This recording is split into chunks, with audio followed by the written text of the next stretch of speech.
Okay, we have a little update. A friend of mine just sent me the date codes, the actual correct date codes for the speedometers.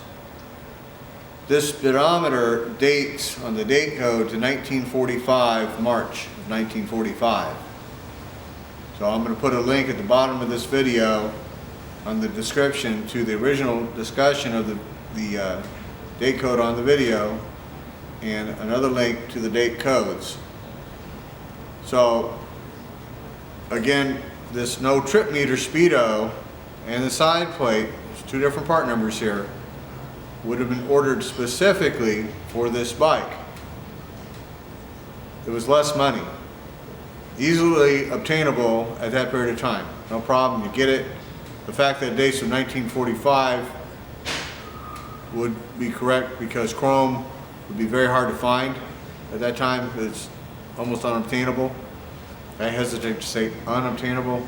It just was very uncommon because it was so expensive. They were saving everything for the war. So we have a war era replacement rear leg and a war era replacement speedo. This bike's 40. It was standard transportation at the time. They didn't make any civilian production during the wartime. So 43, 44, 45, no civilian production bikes. You either had to be a cop, a fireman, or know somebody on one of those forces who could put your order in on the back end to get it. So this bike, because of Greg Field's book, because of, in my opinion, which is at this moment in time the only opinion that counts because it's my bike, makes it historically significant for what we have done in the last 30 years with these machines. So because it was in that book, and because we have obviously dated, weathered repair here, I'm not going to touch a thing.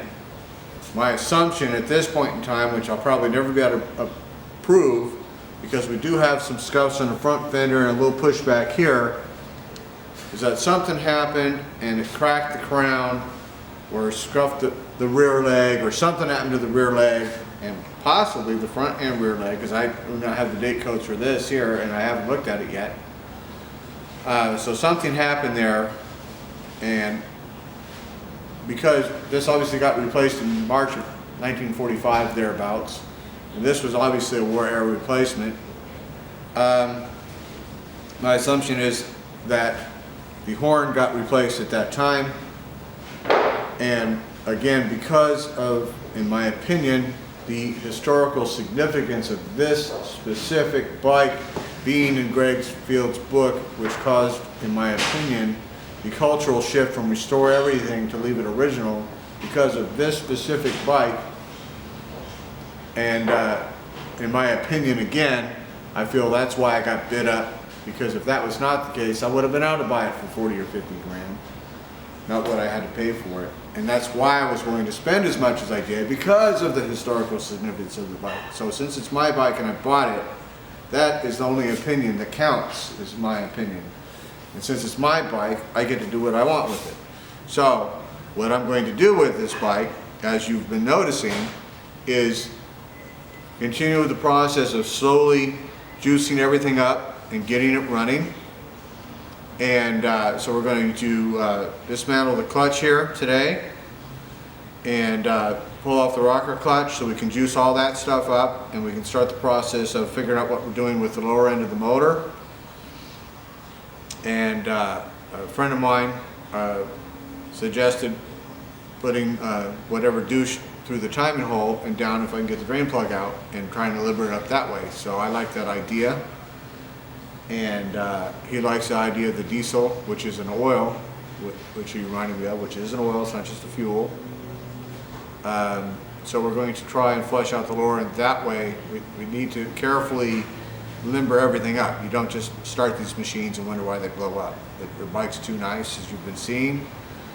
So we're going to continue the process, and I really don't care about other people's processes. It's again, my bike, but I'm very open to suggestions if somebody has any other information that I don't know on how to do this stuff.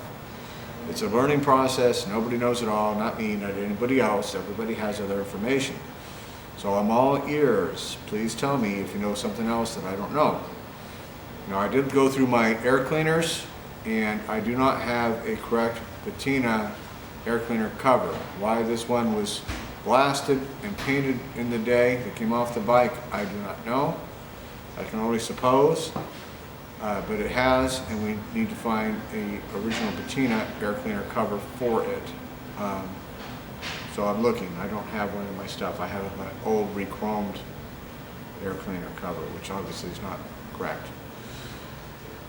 And so we're going to pull the bags off here in a little bit, and we're going to pull the clutch off and take care of all that without pulling the rocker clutch off and the kickstand just yet, because that way we can take it out and carefully douche out the center part of this here without destroying all this paint and all that.